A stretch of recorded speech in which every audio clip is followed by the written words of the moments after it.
Welcome back. You know what to do. Subscribe, hit the notification button. Come on, help this channel grow. So today we're going to do my all-time Arsenal 11. Starting with the goalkeeper, none other than David Seaman. Seaman, safe hands. Some people call him Butterfingers. He made a couple of mistakes here or there, you know. Naeem from the halfway line, Ronaldinho. Yeah, all right, the Gary Lineker's goal to make it 3-1 for Tottenham in the semi-final. But fair dues, you know, he made some great saves and he was a cat for us and he was a wall. John Lukic was a great goalkeeper for us. Another, like, Arsenal have always been blessed with keepers. Lehmann came after Seaman. You know, we got Raya now. I think he's a cat. I thought Ramsdale was really good. Fabianski was a good goalkeeper, even though he was always played number 2. Yeah, out of all the goalkeepers you could have chose from, so there's Lehmann, John Lukic, Czech, no, not really, Raya. Yeah, David Seaman, best Arsenal goalkeeper ever. So for left back, my heart's telling me Winterburn, my head's telling me Ashley Cole. Obviously you got to listen to your head. So yeah, man, Ashley Cole, what a footballer, what a left back, up and down. He was always an option, you know, always an option in attack sense for our wingers and our strikers. And then defensively, he didn't give many people half a yard. He was always tight. He was aggressive in the tackle, and yeah, man, he was just always committed. He was always committed, and you could see it at Arsenal and Chelsea. But the real Ashley Cole was at Arsenal. The best version of Ashley Cole was at Arsenal. So yeah, we've got Seaman, goalkeeper, left back Ashley Cole. Before we do the centre backs, go over to the right back. At right back, I'm gonna go with Lee Dixon. What a solid. Gary Neville before Gary Neville. It's a shame really because he should have had a lot more England caps, and it's fair to say he can be in a conversation as one of the best right backs in the Premier League. He's won 4 league titles. Yeah, 2 of them are Premier Leagues. Was it 2002 and 98? And yeah, he's 89 and 91. He won the English league title with Arsenal.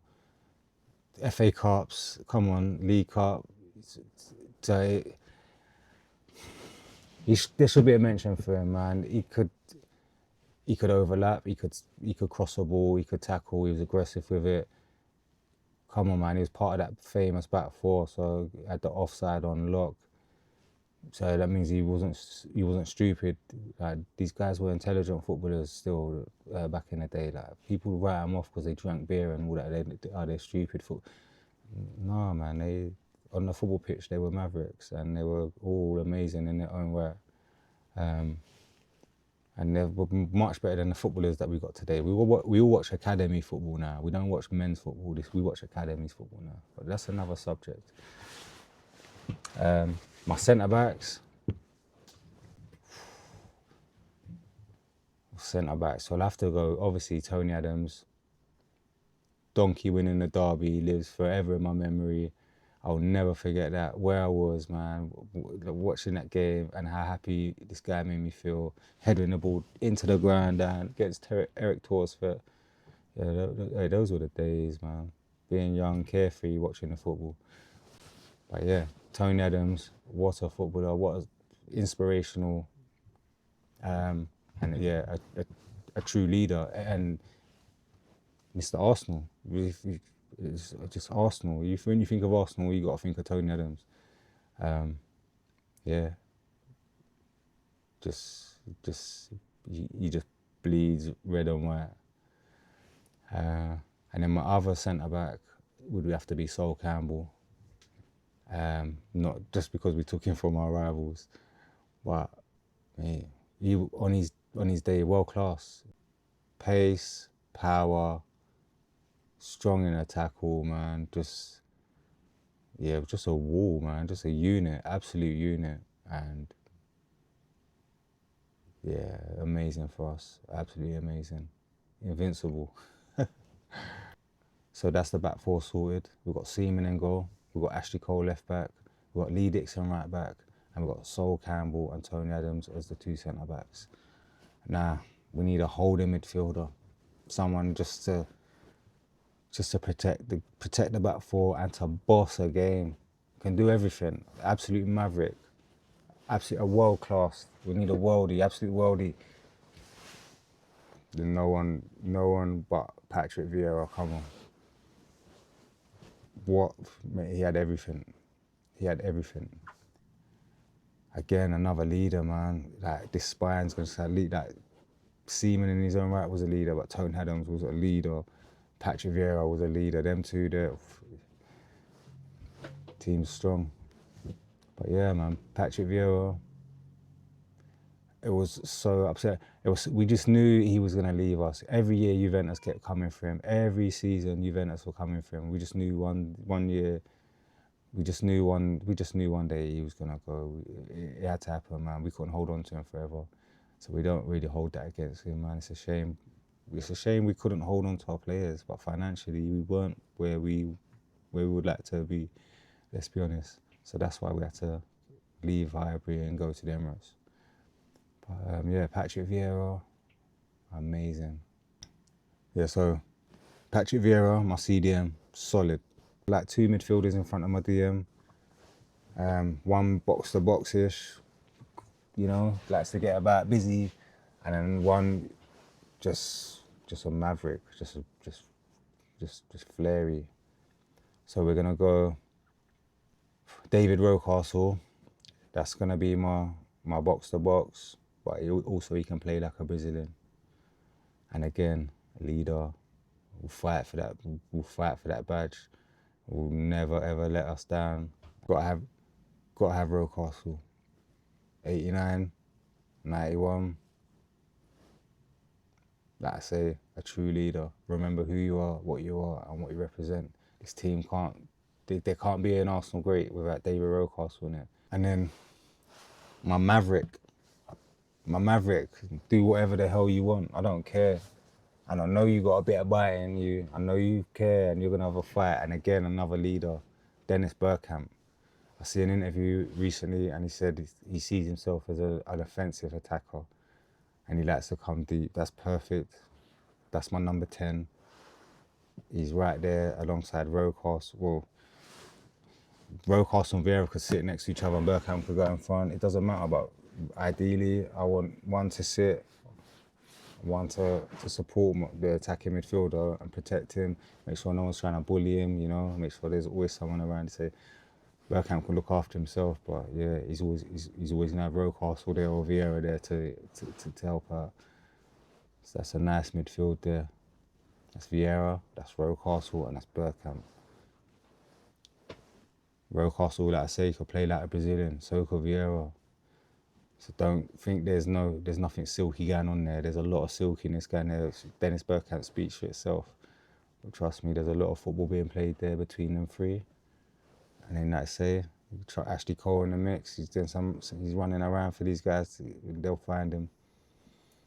And then my front three, Anders Limpar, man.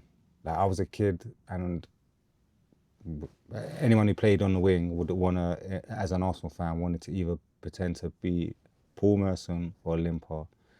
Merson didn't get into this team. I'm sorry. He was techie as well. He should have got in this, but we've had so many good players, and Merson was one of my favourite players. But Limpar, I don't know if it was the European flair or it was just something different, the low centre of gravity. But he was Perez before Perez. Limpar, I'm gonna put out on the right.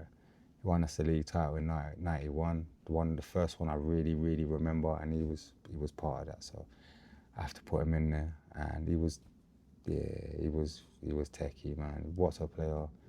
It could have been, let's say, Paul Merson. He could play either wing. Yeah, I was gonna put Bukayo Saka out there because I think he's gonna become an Arsenal legend. He's gonna actually lift some trophies with this club, big trophies with us. I believe that. I just see it, man. I think he's amazing. I think he was a player. But now I'm gonna put Anders Limpar in the right, just because it gave me great childhood memories. Winning a title, the first one I can really remember. You know, '89. I vaguely remember that. Yeah. It's a couple years later. I was proper locked in now with what was going on with the league and league tables, and so yeah, Anders Limpar. And then on the left, Thierry Henry. I have to put Thierry Henry on the left because he can just drift out on the left. He played as a winger anyway. He can play as a winger, striker. You can put Thierry on the left, right, or up top. It doesn't matter. He's gonna hurt you. And he would love to be able to enjoy play. He played with Perez, so I didn't want to put Perez in this team. Like Henry and Perez, like, do they know each other too well? Yeah, I'm sure Henry would have loved to have played with Limpar as well. So you got Limpar, Bergkamp, Henry. Oh man, we now need is Ian Wright. Add Ian Wright to that. Oh, chaos. And I'm talking, have these players in their prime all together. That's my dream team. That's my Arsenal dream team. So David Seaman in goal, Ashley Cole left back, Lee Dixon right back, Sol Campbell, Tony Adams, my two centre backs, and then my CDM Patrick Vieira. My box-to-box, my all-round midfielder, David Rocastle. Then you've got Dennis Bergkamp, my 10, just maverick. Just do whatever you want, Dennis. Ice cold out there. He should have had the Cole Palmer celebration before Cole Palmer, because that guy is ice cold. Yeah, so Dennis Bergkamp, my number 10. And then on the right, Anders Limpar. On the left, Thierry Henry. And up top, Ian Wright. That's goals, goals, goals. Like, share, subscribe, and don't forget to hit that notification button.